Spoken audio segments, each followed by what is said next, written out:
আসসালামু আলাইকুম। এখন দেখবেন সংবাদ শিরোনাম। খালেদা জিয়ার কবর জিয়ারতে সর্বস্তরের মানুষ, রুহের মাগফিরাত কামনায় দোয়া মোনাজাত, গুলশান কার্যালয়ে শোক বইয়ে সই। বছরের প্রথম দিনে নতুন বই পেয়ে উচ্ছ্বসিত শিক্ষার্থীরা। 15 জানুয়ারির মধ্যে শতভাগ ছাত্রছাত্রীর হাতে বই পৌঁছানোর প্রত্যাশা। ভৌগোলিক অবস্থানের কারণে সব শেষে 2026 সালকে বরণ করল যুক্তরাষ্ট্র। এশিয়া থেকে ইউরোপ মাতল আতশবাজির বর্ণিল আলোকছটায়। সংকট কাটিয়ে নতুন বছরে ঘুরে দাঁড়াবে বাংলাদেশ, প্রত্যাশা মানুষের। রাজনীতি অর্থনীতির টানাপোড়েন কাটিয়ে মানবিক রাষ্ট্র গড়ার আহ্বান।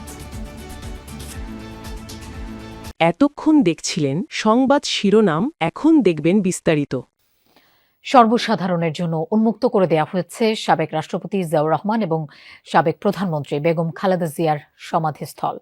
বুধবার অভাবনীয় আবেগে বেগম খালেদা জিয়ার জানাজায় অংশ নেওয়ার পর আজ কবর জিয়ারতে আসছেন অনেকেই। সকাল থেকেই ভিড় করছেন দলীয় নেতাকর্মী ও সাধারণ মানুষ। চলছে কোরআন তেলাওয়াত ও দোয়া মোনাজাত। কবর জিয়ারত শেষে মানুষজন খালেদা জিয়ার জন্য তাদের শ্রদ্ধার কথা জানান, দোয়া করেন রুহের মাগফিরাত কামনায়। সাধারণ মানুষের পাশাপাশি বিভিন্ন পেশাজীবী সংগঠনের পক্ষ থেকেও জানানো হচ্ছে শ্রদ্ধা। অশ্রুসিক্ত নয়নে কেউ তুলে ধরছেন প্রিয় নেত্রীর স্মৃতি, কেউ বা শ্রদ্ধা নিবেদন করছেন পুষ্পস্তবক অর্পণের মাধ্যমে। উপস্থিত সাধারণ মানুষের কণ্ঠে ফুটে উঠেছে খালেদা জিয়ার দীর্ঘ রাজনৈতিক সংগ্রাম আর আপসহীন নেত্রীকে হারিয়ে ফেলার হাহাকার। দেশপ্রেম, স্বাধীনতা, সার্বভৌমত্বের সাথে কখনো আপোষ করে না। এত কাছে থেকে ওনার সাথে আমি কাজ করেছি। তারপর দেশের জনগণের জানমালের নিরাপত্তার ক্ষেত্রে উনি আপোষহীন ছিলেন। যখন আমি যা চেয়েছি নির্দেশে তাই উনি আমাকে দিয়ে দিয়েছেন। সেই 1/11-এর সব কঠিন সময় তার উপর চাপ প্রয়োগ করা হচ্ছে দেশ ত্যাগ করার জন্য। সমস্ত দলকে লণ্ডভণ্ড করে দেওয়া হয়েছে, ওদের পরিবারকে লণ্ডভণ্ড করে দেওয়া হয়েছে।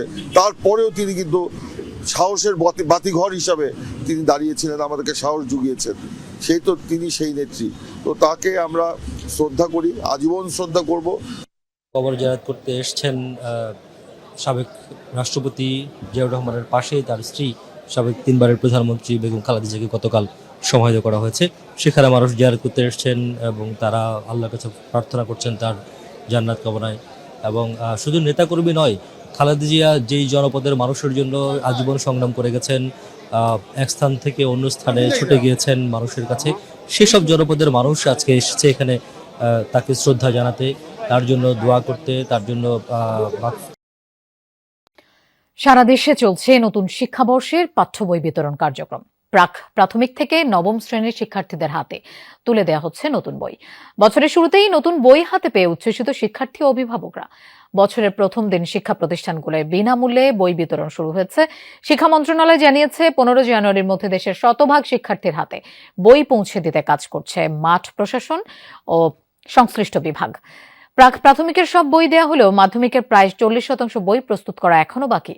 এতে লেখাপড়ার কিছুটা ঘাটতি হলেও তা পূরণ করা যাবে বলে আশ্বস্ত করছেন শিক্ষকরা। কোথাও বইয়ের সংকট বা পৌঁছাতে দেরি হলে তা দ্রুত সমাধানের আশ্বাস দেওয়া হয়েছে। নতুন বইয়ের ঘ্রাণে মাতোয়ারা শিক্ষার্থীরা নতুনভাবে লেখাপড়ায় মনোনিবেশ করার প্রত্যয় ব্যক্ত করেছে। অভিভাবকদের মধ্যেও দেখা গেছে ব্যাপক উৎসাহ উদ্দীপনা। এখন তো আমি গল্পগুলা দেখিনি, কিন্তু বইগুলা দেখেছি। বইয়ের মান খুব ভালো এবং বইগুলা খুব সুন্দর করে সাজানো হয়েছে। আমি বই শুরু থেকে পেয়েছি। আমার বই বর্ণিল আলোকছটা আর জমকালো আয়োজনে 2026 সালকে বরণ করে নিল বিশ্ব। ভৌগোলিক অবস্থানের কারণে সবার শেষে নতুন বছরকে স্বাগত জানায় যুক্তরাষ্ট্র। এর আগে আতশবাজির মাধ্যমে বর্ষবরণ উৎসবে মাতে লন্ডন, বার্লিন, এথেন্স সহ গুরুত্বপূর্ণ সব শহর। এশিয়ার দেশে দেশে ছিল নজরকাড়া আয়োজন। রঙিন হয়ে ওঠে দুবাই সহ মধ্যপ্রাচ্যের সব বড় শহরের আকাশও। স্কয়ারের ঐতিহ্যবাহী ক্রিস্টাল বলে আলো জ্বালানোর মধ্য দিয়ে নতুন বছর 2026 সালকে বরণ করে নেয় মার্কিনীরা। ভৌগোলিক অবস্থানের কারণে বরাবরের মতোই সবার শেষে নতুন বছরকে স্বাগত জানালো যুক্তরাষ্ট্র। ব্রাজিলের কোপাকাবানা সমুদ্র সৈকতে নতুন বছরকে বরণ করে নিয়েছে লাখ লাখ মানুষ। 12 মিনিট ধরে ফোটানো হয় 19টি নৌকা বোঝাই আতশবাজি। নববর্ষ উদযাপনে আতশবাজিতে রঙিন হয়ে ওঠে ইউরোপের আকাশ। বর্ণিল আলোর মনোমুগ্ধকর ঝলকানি ছিল ফ্রান্সের রাজধানী প্যারিসে, যা উপভোগ করেন হাজার হাজার মানুষ। বিগ বেনের ঘড়ির কাঁটা 12টা ছুতেই উল্লাসে মাতেন ব্রিটিশরা।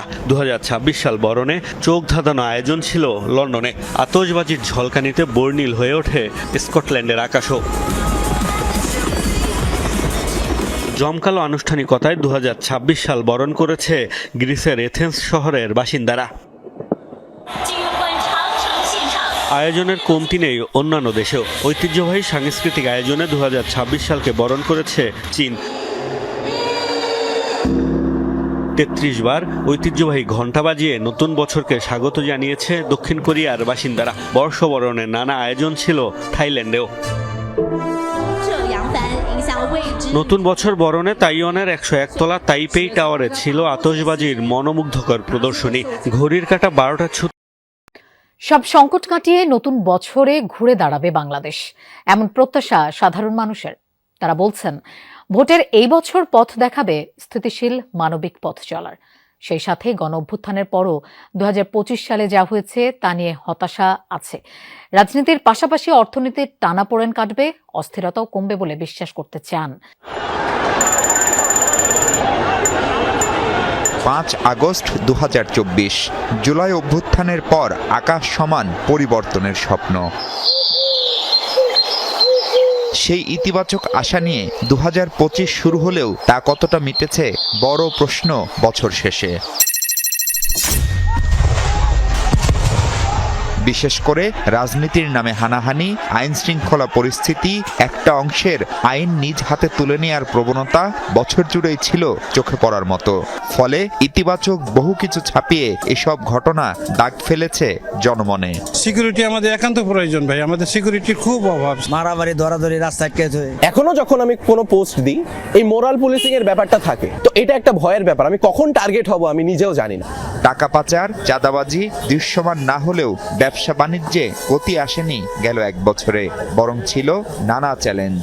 13টা শোরুম থেকে আমার 2টা শোরুমে আমি চলে আসছি, এবং আমি এগুলো রাখতে পারবো কিনা আগামী দিনে আই এম নট শিওর। মানুষের হাতে টাকা পয়সা কম মনে হয়, ব্যবসা বাণিজ্য সুবিধা না। ভোট গ্রহণ হবে 2026 সালের ফেব্রুয়ারি মাসের 12 তারিখ, রোজ বৃহস্পতিবার। নতুন বছর, ভোটের বছর। বহু বছর পর একটা ভালো ভোট হবে, সে আশায় বুক বাঁধছে মানুষ।